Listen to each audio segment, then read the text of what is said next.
Disney Lorcana is a very fun game that's super easy to pick up and learn and has been in high demand ever since its announcement. The art is unmatched and the gameplay is phenomenal, which is why we saw it take off the moment it was released. Because demand is so high and the product is so scarce, it's led to prices for both sealed product and singles to be very high. If you wanted to buy singles for many of the meta decks running around right now, you need to pay anywhere from $300 to $400 to purchase the deck card for card. This can be really intimidating, especially to newer players, and can very quickly turn people away from the game. It can feel really bad when you're playing your $20 starter deck versus someone else's $400 deck. I don't want people to be discouraged or feel like they can't really play Disney Lorcana because they can't spend so much money on a deck, which is why I challenged myself to build 3 budget decks, one of each starter deck ink pairing, and play it against a constructed deck that has no price limit to see if it really is possible to play Disney Lorcana on a budget and win. In case you missed episodes 1 and 2, I've already played with my Amber Amethyst budget deck and Sapphire Steel budget deck against SneakyBuffalo from the Glimmer Gang. Be sure to check out those videos if you haven't already. We won game 1 with Amber Amethyst and lost game 2 with Sapphire Steel, so it's up to Emerald Ruby to see if we can take this best of 3. Before we get into the deck, I wanted to shout out my sponsor for this video, Alchemist Refuge. Alchemist Refuge hooked me up with cards needed to build these budget decks and make this video, and I can't recommend them enough. They have a great online store where they sell Disney Lorcana singles at competitive prices, and they're constantly updating their site with new cards. I personally like to know where I'm getting my cards from and prefer they all come from one place that I know is reliable. They're great about shipping out cards fast and secure, so definitely make sure to check them out. Use the link in the description or use code B² at checkout to get 5% off your total order. If you do stop by to order some singles, be sure to let them know that B² sent you. This final budget deck is an upgrade to the Ruby Emerald deck and goes all in on the readying characters mechanic. We run cards like Shield of Virtue and LeFou Instigator to keep our high lore questers safe from being challenged. We run 3 Cuscos, 4 Mad Hatters, and 4 Stitch Abominations for their high willpower, overall value, and 3 lore so that we can quest with them, ready them if possible, and quest with them again on the next turn. Even if we can't ready Cusco or Mad Hatter, we'll get a lot of value if our opponent has to challenge into them to banish them. And with Stitch's 4/6 stat line, he's going to punch back pretty hard if the opponent has to challenge him. Early in the game, we run cards like Flynn Rider, Cheshire Cat, and Peter Pan in order to apply pressure early and hopefully put the opponent on the back foot. Tinkerbell is also there to apply more pressure by having an evasive character that can quest every turn unless the opponent has an answer. In case we can't do that, Jasper is a great character to stall the opponent out, making it hard for them to keep up with us questing or allowing us to slow them down so that we can catch up. He also makes for a really good target for Shield and LeFou as well, questing to stop another character from questing, then readying up again to do it again next turn. We run a few Donald Ducks and Mickey Mouse Steamboat Pilots because of their higher willpower, being able to take a challenge and usually survive, allowing us to ready them with Shield or LeFou and hopefully get 2-for-1 trades, which means we used one of our cards to get rid of 2 of our opponent's cards. Lastly, we run a few removal pieces like Maui, Hero to All, Dragonfire, and Mother Knows Best. When our opponent inevitably challenges us or plays cards that could threaten our board state, we can use Maui as a way to get rid of those characters, or Dragonfire and Mother Knows Best to essentially waste their turn by banishing or bouncing the card they just played. The reason we're going in so hard on the readying mechanic is because Emerald Ruby's biggest downfall is card draw. There's no card draw outside of Mad Hatter in these colors, and there are plenty of ways your opponent can get around Mad Hatter's ability through direct removal or damage actions. Because of this, we have to make the most out of our cards and keep them healthy as long as possible. If we play most of the cards in our hand, then all of them get banished, we're in a really tough spot. This means we can't take trades unless we need to because we don't want to lose characters on board unless necessary, and we have to be mindful of how many cards we have in hand versus characters on board. Try to balance the amount of pressure you're applying so you can still recover after a Be Prepared or grab your sword. You want to be the aggressor with this deck almost all of the time, especially benefiting off of the Emerald cards that punish your opponent for challenging them. And by aggressor, I mean you want to be the one questing aggressively, requiring your opponent to respond to you. One thing I want to note is that we run 4 copies of Shield of Virtue in this deck, but rarely are we ever playing that many. We run this many because it's important we're able to find one and play one, 2 maximum most of the time, but also this makes deciding what to put in your inkwell really easy. Because our cards in hand are limited, we don't want to put cards into our inkwell we might could use later to help our board state, so once you have 1 or 2 shields on board, being aware of any item removal the opponent might have, you can put the rest into your inkwell so you aren't forced to give up your other cards. Cards to slot into this deck to make it even better and still align with the win condition would be Genie on the Job to both play a threat and bounce an opposing threat, and Han's Scheming Prince as another 3 lore character to gain lore quickly. Also, if you can round out the numbers on some of these cards, like getting a 4th copy of Cusco or 3rd Tinkerbell, be sure to put those in as well since they help you be that much more aggressive. We don't include 4 Cuscos in this list currently because being a budget deck, I wanted to try to keep this one under $100. When it comes to replacing cards in the list that you don't have, because I know many of you probably don't have exactly all of these cards, remember that every card serves a purpose, so if you want to replace it, try finding a card that fills a similar role. For instance, if you can't find enough LeFous, his biggest benefit in this deck is readying a character that is exerted. A great card that you can slot in instead would be Fan the Flames until you found another LeFous, because it fulfills the role of readying a character when needed. Don't have all the Peter Pans or Tinkerbells you need? Try slotting in Pongo or Goofy to apply some evasive pressure. If you can't get any Mauis, see if you can find any Beast Wolfsbanes or Peter Pan Fearless Fighters to use as rush characters to banish your opponent's characters. Again, the most important part when slotting in cards is going to be considering your win condition and the role the cards play in that win condition. If you want a more in-depth guide on deck building and adjusting, be sure to check out my video I've already made on the topic after this one. Also, if you find my content useful or enjoy it, I'd really appreciate if you hit that sub button, like the video, and let me know in the comments what more you'd like to see from me. Alright, that's enough talking about the deck. I won game 1 with Amber Amethyst, lost game 2 with Sapphire Steel. Let's see if I can take this best of 3 with Ruby Emerald. For those of you who haven't seen the previous videos in this series, Sneaky is running an Amber Ruby Princess / challenging deck. He runs cards like Moana, Rapunzel, Cinderella, and a few more princesses for the synergy and for their abilities. Rapunzel works really well in this deck because he can use her to heal other Ruby cards he's playing and challenging with, like Aladdin Heroic Outlaw, Maui Hero to All, and Mulan Imperial Soldier to draw cards while keeping his characters healthy. He's also playing basic Ruby removal like Dragonfire and Be Prepared if he needs to banish cards and can't challenge them, while also playing Ready Up cards like Shield of Virtue and LeFou Instigator so that he can get multiple challenges off of his characters he wants to challenge with. In the mulligan, we basically just want to curve out. I have a Duke of Wesselton in hand. I also have a 2-drop, I believe, with the LeFou, and then a 3-drop Jasper.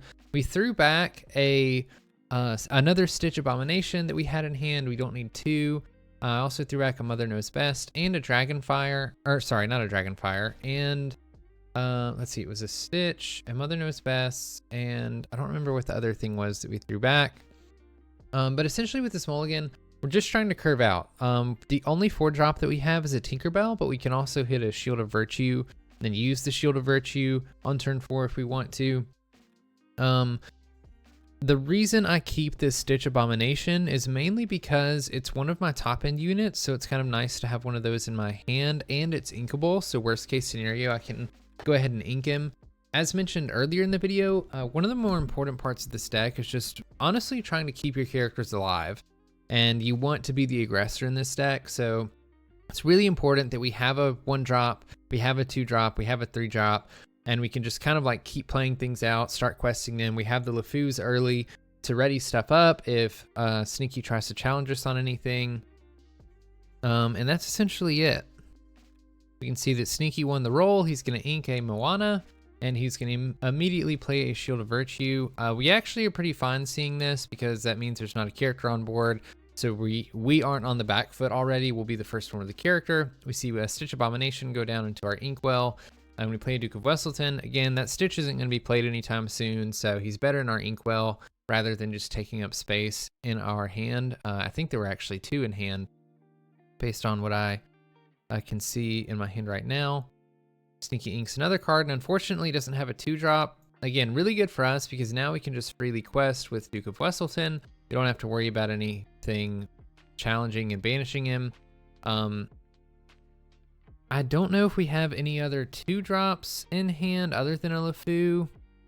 And right now, the reason it's taking me a minute to actually play my cards, I'm trying to map out my next couple turns, right? So like I'm trying to figure out, out of the cards that I have in hand, let's say I have multiple 3-drops, which one am I most likely playing on 3?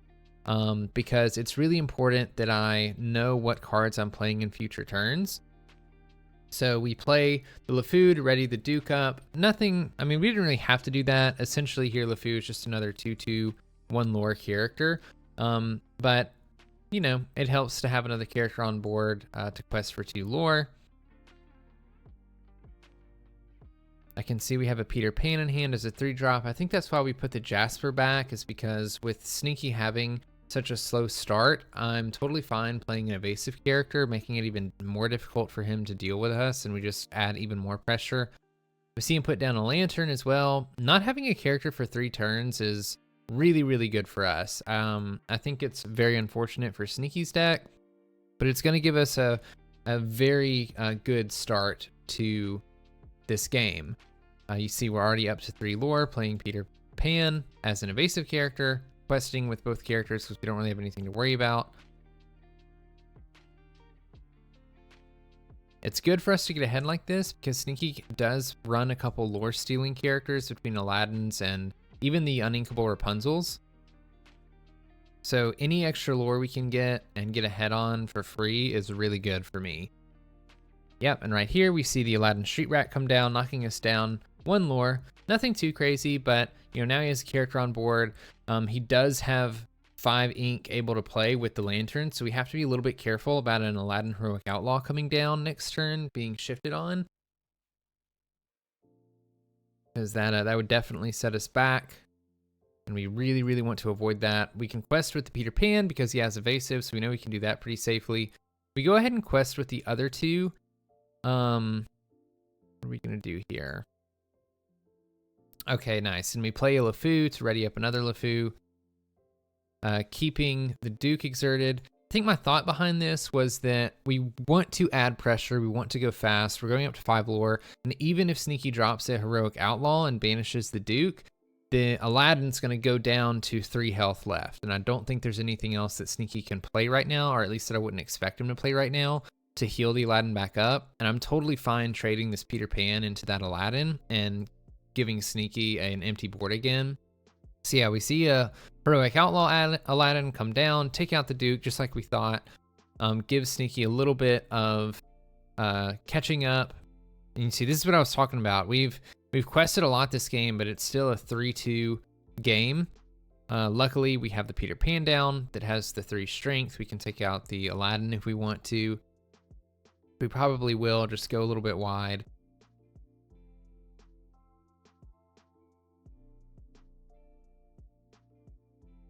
Trying to figure out what we want to play. Probably keeping a balance between what cards we want to keep in hand and how many we're playing out. See Jasper come down. And now we're at our 5 ink, which is good because we can start playing our heavy hitters like Mad Hatter and Cusco. We take the trade with Peter Pan. We're totally fine with that.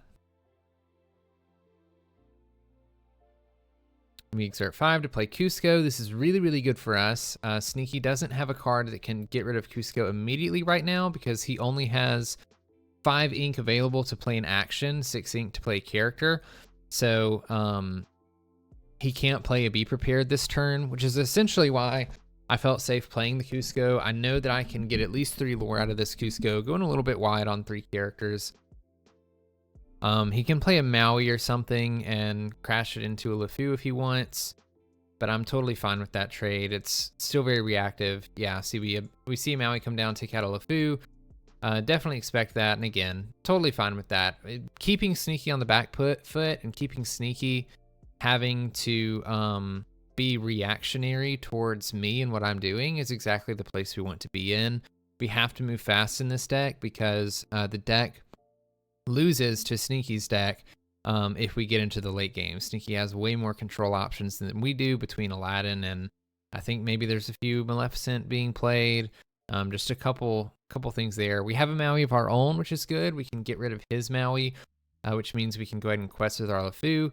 Keeping Sneaky on an empty board like this is really good for us because other than Maui's, I don't think he has any other rush characters, which means he's gonna have to rely on using hard removal cards like Be Prepared or Dragonfire to get rid of our stuff if he wants to. We see a Rapunzel come down that's gonna remove one of our lore, slow us down just a little bit. She has a lot of strength, so she can trade in Cusco if we want, but honestly we're fine with that. Taking out the Maui last turn means that we get to quest again this turn with Cusco, and at that point Cusco's netted us 6 lore, so he's really, really done his job. Plus, if Sneaky has to run Rapunzel into Cusco, we banish the Rapunzel. Cusco's gotten so much value, and we can see very quickly why it's important that we run some of him in this deck. He's definitely the most expensive card in this deck, and you want to run as many of them as you can. We're just going to keep applying a little bit of pressure, putting a Cheshire Cat down, trying to, again, just add a little bit of pressure to Sneaky. He only is at 5 ink right now, so every turn that he doesn't ink up to 6, I'm still really comfortable playing a couple units out because that means he can't ink the next turn and then play a Be Prepared on 7, which is really the thing that I'm most worried about in this deck because we have a lot of trouble drawing cards. And you can see I'm already down to a 2-card hand. And so if he were to say play a Be Prepared right now and wipe the 3 characters on board with only 2 in hand, we'd be in a really unfortunate position because it's not very likely that we're going to increase our hand size very much. We see the Rapunzel take out the Cusco, again, totally fine. Sneaky plays an Aladdin to take away one of our lore. And he uses a LeFou to ready the Rapunzel after questing. I like the Cheshire Cat here too because we can quest with it, and if Sneaky was trying to make a play with Aladdin Heroic Outlaw again, the Cheshire Cat will banish the Aladdin Heroic Outlaw, and although he'll steal a little bit of lore, it's only a 1-for-1 trade, which we're pretty okay with. I think right now I'm at 5 ink, and I'm trying to decide if I want to play the Stitch Abomination, because Stitch gives us a really good amount of pressure again with 3 lore. I think I asked Sneaky how much ink he has. So again, we're thinking about that Be Prepared, because if I play a Stitch right now and Sneaky plays something like a Dragonfire, I think he only has 1 card in hand. That's pretty unfortunate for me. You know, I'm happy to see only 5 ink because that means I don't have to worry about a Be Prepared. He could always play an Aladdin and then a Be Prepared, but he'd have to draw into one of those with only 1 card in hand. Yeah, so we're going to ink the Donald, and then we're going to go ahead and we're going to play the Stitch Abomination, add a bunch of more pressure. We will quest for 2 with Cheshire. And you can see how powerful this deck can be, even by just putting the pressure on. The deck was mainly built around characters that had a little bit higher willpower, and then cards that allowed me to ready my characters to keep them safe. So we haven't even drawn into like a shield or anything, and the one or the 2 LeFous that we used didn't really get a ton of value. I mean, they might have saved one of our characters. That's pretty much it. Here, I'm trying to calculate if I quest with LeFou here, next turn I've got 5, 6, so I still wouldn't be at 20. So I'm trying to see if it's worth it to quest with LeFou. I figure out it's not, because if he plays an Aladdin Heroic Outlaw, I don't want him to challenge into the LeFou. I think I was counting up ink as well to see if he could ready his Aladdin with a shield, because that would be pretty detrimental. So we only keep the Cheshire Cat exerted here, mainly because we don't want Sneaky to get a lot of value out of that Aladdin. If he knocked us down a couple lore with those or if he knocked us down a couple lore with an Aladdin, it would be really, really bad for us, because we're getting close to a point where we might be able to close out the game before it gets too late. We see Sneaky uses his turn to banish our Cheshire with the LeFou, which is pretty okay. He used a lot of ink to do that. And really didn't do anything else on his turn. We'll be able to get 4 ink this turn if we want to. I think we draw into a Mad Hatter, which is really good, because now we are threatening winning the game. We have 7 lore on board. Sneaky would have to banish the Stitch somehow, and here's where this high willpower can be really nice. We quest with the LeFou anyway. I was going to say with the Stitch, if we only exert the Stitch, then just an Aladdin Heroic Outlaw won't do the trick, because Stitch has 6 willpower, Aladdin only has 5 strength. But we go ahead and quest with the LeFou anyway. To be honest, I'm not sure if that was the right play. If we only quest with Stitch, I guess I was worried about a Maui. A Maui can come down and challenge the Stitch, and if that happens, then we don't win the next turn. At least in this scenario, if a Maui comes down and challenges the Stitch, I guess you can trade with the Aladdin into the LeFou, but it looks like Sneaky doesn't have anything. We were threatening a lethal the next turn, and we take the win with Emerald Ruby. And with that, we officially take the win in the best of 3 with my 3 budget deck versions of the starter decks. As you can see in this game, this Emerald Ruby deck can still get the job done if applying enough consistent pressure. I also want to highlight just how much of a difference some of the more expensive cards make. A real turning point in this game was being able to play Cusco to quest for a total of 6 lore, plus banishing the Rapunzel, and being able to play Maui to banish Sneaky's Maui so that our Cusco survived an extra turn. Cusco and Maui are both the most expensive cards in this list, but they played a vital role in my victory. I point this out because the whole reason I wanted to make this series was to point out one thing, which is that you can win in Disney Lorcana on a budget. You can still build decks that are synergistic and do things and still have fun without breaking the bank. At the same time, there's a reason the more expensive cards are as expensive as they are, and when you're playing against opponents who are using those cards to their full potential, it's going to be an uphill battle. That's exactly what we saw in episode 2 when Sneaky was able to play Rapunzel twice in one game, healing and drawing 6. If you're trying to compete in a tournament and win, it's definitely going to be tough. But if you are interested in playing Disney Lorcana but can't afford to build some of the more expensive decks on the top, don't let that discourage you. There's plenty of space, especially casually at your league nights and just playing with friends, to play decks that don't break the bank, still have fun, still offer a challenge, and still win. I hope you all enjoyed this budget deck series and got some value from it. Shout out to SneakyBuffalo from the Glimmer Gang for driving up and playing some games with me, and shout out to Alchemist Refuge for sponsoring these videos and providing me with the missing cards I needed to construct these decks. If you enjoyed the video, don't forget to like, subscribe, and check out my other deck building videos if you haven't. Please let me know in the comments what you liked and what kind of content you'd like to see more of. Most importantly, make sure to take care of yourself. My name is Brandon, also known as B Squared. Thank you for watching, and I'll see you in the next one.